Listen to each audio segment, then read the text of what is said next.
Hey everybody, welcome to the channel. Michael Noland here, and tonight we're going to talk about one of my Mount Rock Olympus bands. And of course, if any of you have ever been to my channel page, you'll see I have 13 bands I marked for this fictional Mount Rock Olympus that I've created. The 13 top bands of rock and roll, or at least the 13 top bands of rock and roll in my opinion. And of course tonight we're going to talk about the Eagles. Now, you know, the Eagles have often been called the American Beatles because of their success, not only as a rock band, but as a pop entity, very radio friendly. Whether you listen to them on the top 10 on an AM station or on FM, they were all over the place. And believe it or not, there is a band out there that calls themselves the Eagles that are out touring.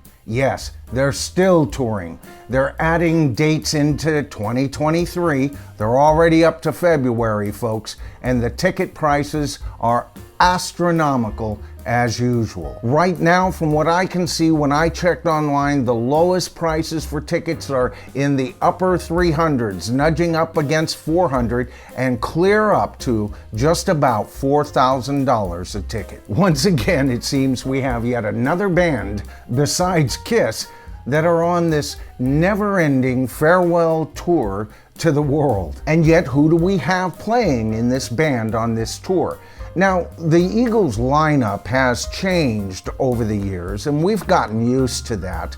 And that's going to be something we're going to be dealing with a little bit in tonight's video. Because it begs the question, is this current lineup at all the Eagles? After all, since the death of Glenn Frey, we lost half of the lead vocalist of that band. For a while, they were touring, having his son singing and playing his parts. And now they have Vince Gill. Now I know Vince Gill is a great singer and a fantastic guitar player. I understand the musicianship, I understand his pedigree. But you know what? I've watched some videos of him singing these songs. The timbre is all wrong. The tone is all wrong. The delivery is even a bit different. And it's not like going to see the Eagles and hearing at least Glenn Frey's vocals the way that you would have before. But you know, it's not just that. It's the fact that Glenn Frey is not singing those songs. I'll give you an example of what I'm talking about. Now, we've compared this band to the Beatles already, haven't we? Now, think about this. There are two Beatles alive right now. What if Paul McCartney and Ringo Starr all of a sudden decided they would tour as the Beatles? They would get some famous musicians who could sing John and George's songs, and they would tour as the Beatles. The world would laugh them off the stage for even attempting that. You know, if John hadn't died and it was only George who had passed away, it still wouldn't have been the Beatles if the three of them tried to tour and replace George. Then why is it that we have all these bands out there, Foreigner, Kiss, and, well, the Eagles, replacing members right and left, and yet we still see them as the bands that we fell in love with? Is it the trademark name?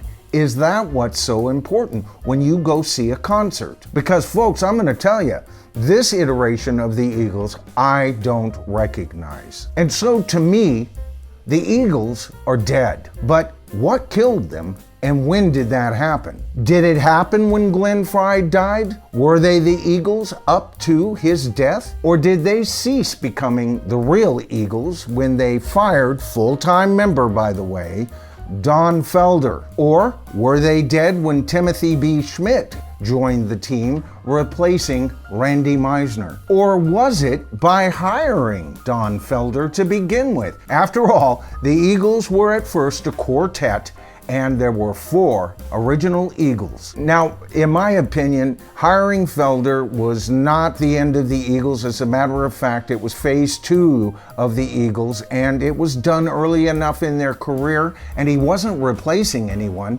He was adding to the band.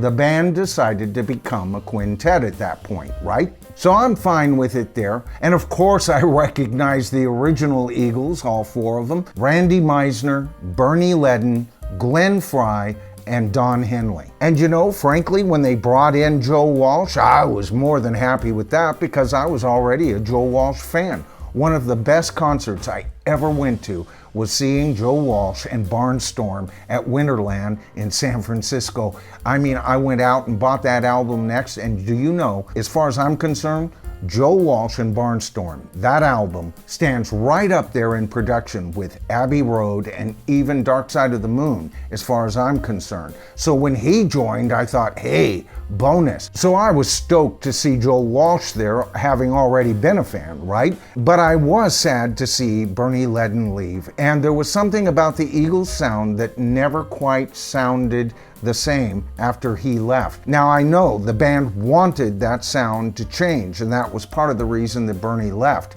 But those first two albums, man, they are so golden. Now there was something when this happened I wasn't aware of until decades later. I thought Joe Walsh was a full-time Eagle. It was only with Don Felder's book that I was even informed that Timothy B. Schmidt and Joe Walsh have been mainly hired guns, Eagles in name only. You know, to me, this is an insult and a half, especially for Joe Walsh. I mean, this man was in the James Gang. As I said, he was in Barnstorm. This man was a giant. And to bring him on as a hired gun, and there's a reason why I think he's always been okay with this, and we'll talk about that in a minute. But what an insult. And I think that's where the Eagles started to die. Not in music, of course, their music would continue to be brilliant all the way through their album, The Long Run.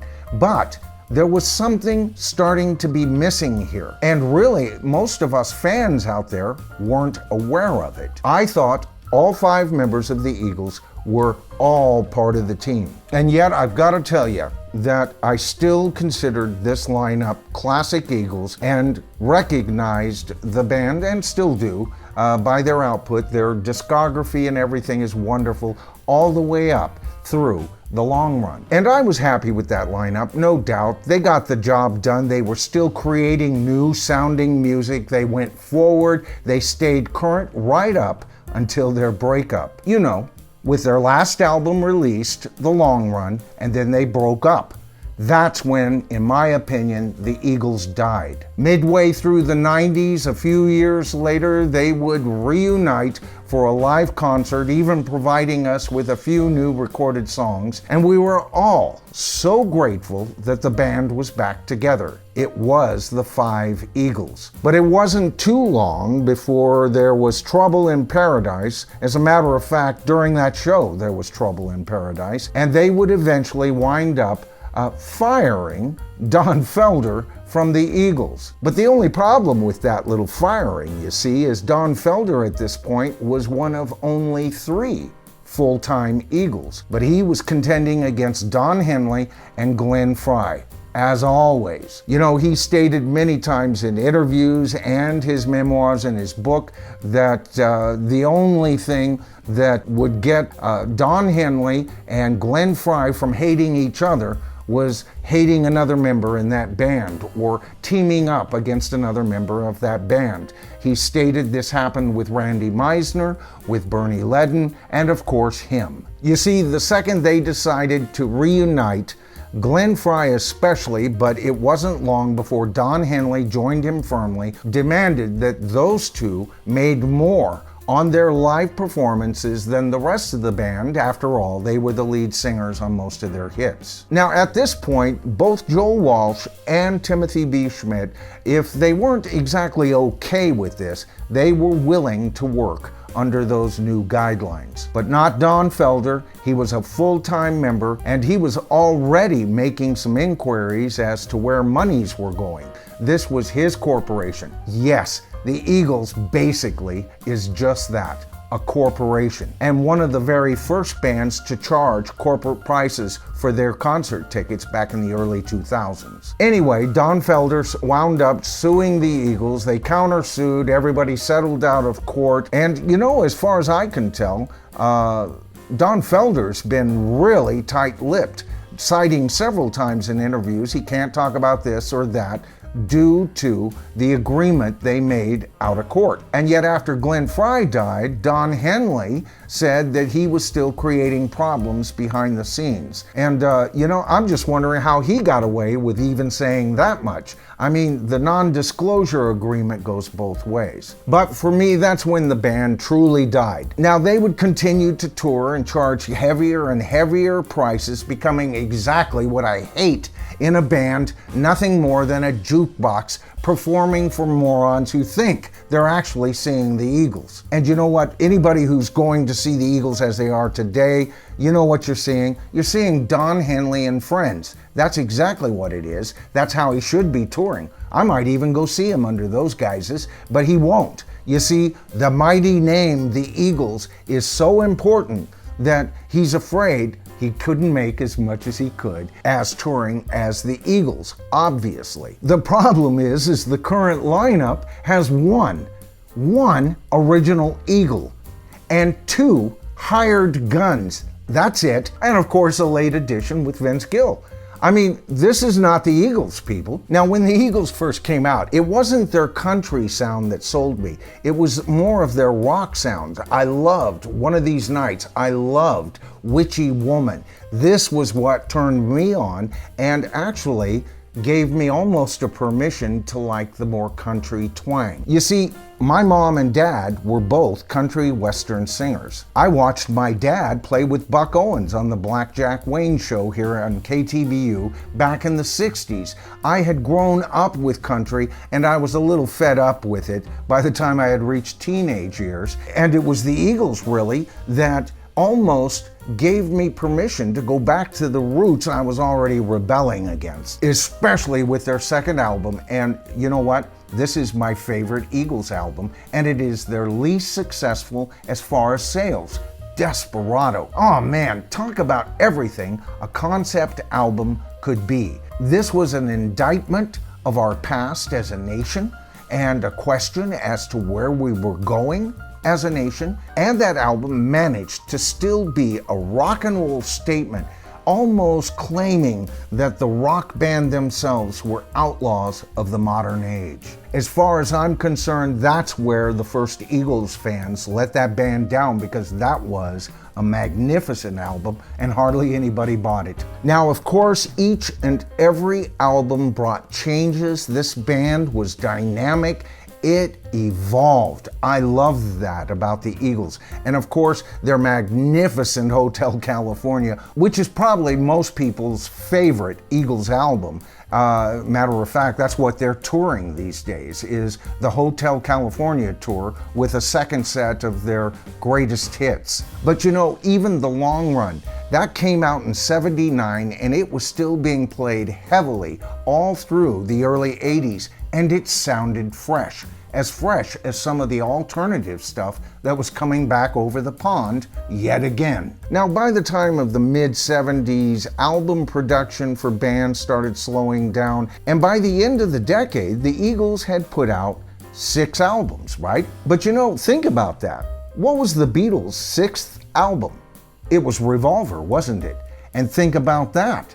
It was released in 1966. The world wasn't aware of the Beatles until '64, England '63, but most of us not aware of the Beatles until 1964. A mere 2, almost 3 years had evolved, and they had 6 full albums out. This band, the Eagles, took a decade to get the same output. Granted, these albums were wonderfully produced, and all of them are great on their own right. And you know what? Think of the hits this band has with so few of albums. That's amazing all on its own. So here's my question to the tribe. So first of all, my opinion is this current band that's touring, they're dead. This is not the Eagles. Do you agree? If you do agree with me, do you agree with me further that that death knell of the Eagles goes back as far as I say. If not, give me your reasoning. I want to hear this, folks. All right, and by the way, if you enjoyed tonight's video, please give it a thumbs up. I know, I always say that, but it does help the YouTube algorithm better recognize the channel to a larger audience, and we grow as a result, and that's good for the tribe. These names you see in front of me, of course, are new subscribers, and I'm catching up on that as I can. And if you haven't subscribed to the channel as of yet, it is so easy. All you have to do is hit that subscribe to the tribe button, hit that top bell notification, and you'll be notified of all of my future videos. Big changes coming. We're coming up on the 28th of October. That'll be when this channel turns 1 year old, and I've got a couple of videos coming out around that time, and we'll discuss some of those changes as the channel continues. All right, so that's about it for tonight's video. I'm Michael Nolan. This is The Bottom Line. We are the tribe, and I'll see you in my next video.